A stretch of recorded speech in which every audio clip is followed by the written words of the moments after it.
can go anytime, Mary. From the top? Yeah, from the top. I am an older woman, mother and grandmother. I am a former community nurse. I am very interested in people. I am also one who tries to be helpful. I am aware of things around me and listen to individual conversations. I love my children and grandchildren. I like to knit, read, watch TV, and get my hair done. I dislike cold weather and insecure people. I hate that my handwriting is deteriorating even as I write, and I hate being confined to a wheelchair. I dislike chocolate and chicken. I dislike chocolate in any form and chicken. I have my mind and I'm aware of my surroundings. I am content being my own person. I am not done yet, and I am still here, and I am whole. I am Mary Catherine Lindsay. You just heard a resident living in a long-term care home declare who she is, a declaration of her unique personhood. Residents want you to take the time to learn about them, each person as a unique individual, each person with a history. I invite you to think about the people, the residents of the long-term care home you'll be working in, the place that they call home. I invite you to learn about each resident's uniqueness, sense of personhood, what attributes, characteristics, value sets, life experiences serve to create their unique identity and serve to inform about what they hold near and dear to them right now. Hi, I'm Dee Lender, Executive Director of OARC, also known as the Ontario Association of Residents' Councils. OARC is a not-for-profit organization funded by the Ontario Ministry of Long-Term Care. One aspect of our mandate is to support the formation and function of residents' councils in long-term care homes. Another element of OARC's mandate involves providing a platform for residents to consolidate their ideas, to educate their community, government, and stakeholders about issues that are important to residents, and to encourage residents to become actively involved in the operations of their home. Again, this is related directly to the function of residents' councils in their long-term care home. Our primary goal is that after engaging with this learning module, that you'll be familiar with the Residents' Bill of Rights. Not just that they exist, but that you'll be able to consider how you can play an active role in bringing them to life. The formation of the Residents' Bill of Rights began in the early 1950s and grew to become the collection of the 27 distinct rights that are now captured in law, the Long-Term Care Homes Act. The Residents' Bill of Rights are posted in each and every long-term care home. I could read each of their 27 rights to you, but we feel that it's much more impactful if you hear directly from residents as they share their Residents' Bill of Rights. So at this time, I'd like to introduce you to some residents and team members from the F.J. Davy Long-Term Care Home in Sault Ste. Marie, Ontario, as they share with you their Residents' Bill of Rights.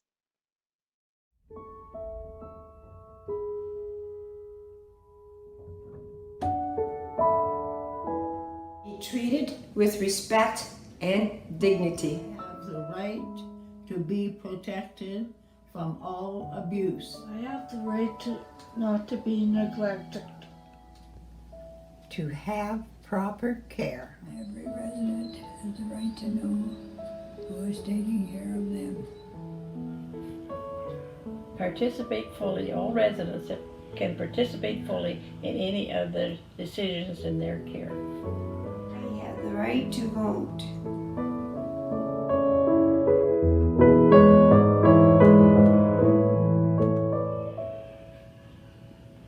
Every resident has the right to meet privately with his or her spouse. 3.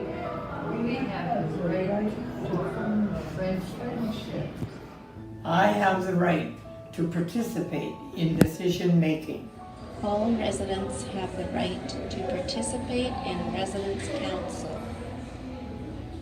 raised or CERN? 3. I have the right to have my personal belongings on display. I have the right to participate in my plan of care. Every resident has the right to privacy.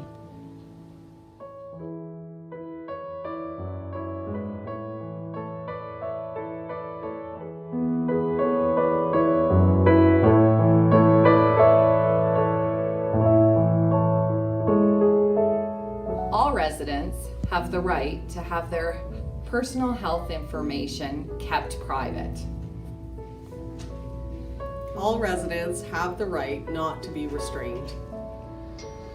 At the FJ Davy Home, every resident has the right to have a designated contact person.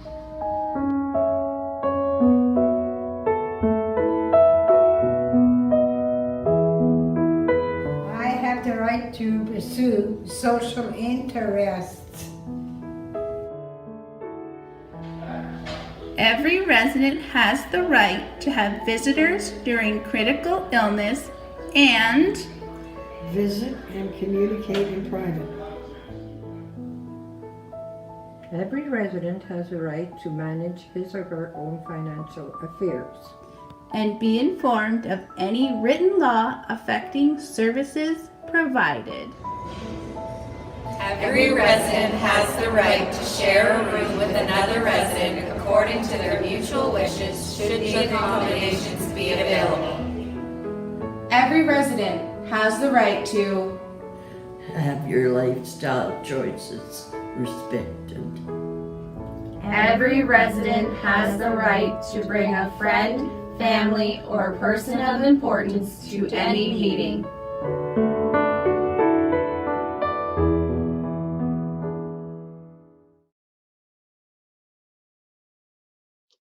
Now that you've seen the residents explaining their Residents' Bill of Rights, I invite you to think about the role that you will play in upholding, living, and breathing these rights as a team member each and every day that you work in a long-term care home. While you will see the Residents' Bill of Rights posted in a conspicuous place in the home you work in, my hope is that you now will appreciate even more that they are so much more than words on a page. When understood and actualized, these rights create the environment, the culture, and the framework for residents to live their very best lives, fully supported, fully engaged, fully respected. Here are a few examples spoken from a resident. Her lived experience shows you how important the adherence to the support of her residents' Bill of Rights are to her health and well-being. For the next few minutes, I'd like to encourage you to put yourself in a resident's shoes. Be mindful of how your own actions, however innocent or well-intended, might impact a resident living in long-term care home where you're working. Here are a few examples of when I feel my residents' rights are being violated. When team members call me sweetie or tell me to be good, girl, I could scream. I feel very disrespected. When a team member is assisting me with eating and rushing me along, it makes me feel helpless and I lose my appetite. When I hear team members complaining that they're tired, I feel like I'm a burden to them.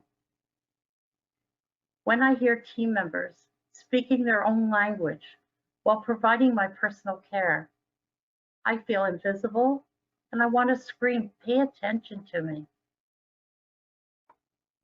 When a team member enters my room without knocking, I feel frustrated because I'm entitled to privacy in my own home.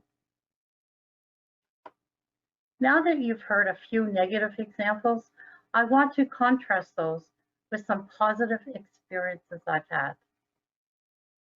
When I see team members greet me with a smile or come to see me just to say hi, it brightens my day. When team members take the time to introduce themselves and wear their name tags. I feel comfortable and I feel I can develop trusting relationships. When I see team members making an effort to get to know my unique likes and dislikes, I feel grateful and appreciative. When I hear you sharing your own experiences and thoughts, I feel that I can trust you like my own family. I hope that you'll take the residents' perspective of the Resident Bill of Rights to heart. Your understanding of them and your ability to honor them in your unique role will help you to develop lasting relationships with residents as well as fellow team members in your home. You can create a culture of respect and caring by leading by example. Let us help make our residents' home the best it can be. OARC's mission statement focuses on empowering residents to understand their rights, share their lived experience, and inspire a better tomorrow. So now I'd like to introduce you to some tools and resources that exist, all of which can be found by accessing OARC's website. These resources may help to deepen your understanding of the Residents' Bill of Rights and assist you as a new team member working in long-term care to raise awareness amongst your peers and to educate others about the Residents' Bill of Rights. The tools and resources include a booklet published by Clio called Every Resident that clearly explains every right and gives examples and suggestions for conversation. We also have a Residents' Bill of Rights translation bank that contains the Residents' Bill of Rights document in over 20 languages. You'll see a template for a Residents' Bill of Rights pocketbook, a handy and compact way to have easy access to this important information. You'll also see a very special resource called Through Our Eyes, Bringing the Residents' Bill of Rights Alive. This unique program guides long-term care home teams and residents in the co-development and co-facilitation of education sessions about the Residents' Bill of Rights. The program provides educators with a step-by-step guide, videos, exercises, and resources to develop the education, incorporating residents as teachers. Every long-term care home in Ontario has this resource. Every long-term care home in Ontario is mandated by law to have a residents' council, which is an assembly of residents in their home for two reasons. The first reason is to provide peer-to-peer support and friendship. And the second reason is to form consensus decisions and concerns that are then brought to management so that improvements can be made to better the quality of living for all residents. The Residents' Bill of Rights are kept top of mind by reviewing them at council meetings, giving residents the opportunity to discuss what they mean and how to connect those rights to their lived experiences every day. The Residents' Bill of Rights has a profound impact on my quality of life and how I experience daily life in the home that I live in. Please take time to learn the rights and get to know us, the residents. Ask us about who we are, how we'd like to be spoken to. We don't like being spoken down to. And ask how we would like to be addressed. Take time. Don't just listen to us, but hear what we are saying. Please don't paint us all with the same brush. We are unique. We are not done yet. We are still here. We want to work with you to make our homes the best they can be.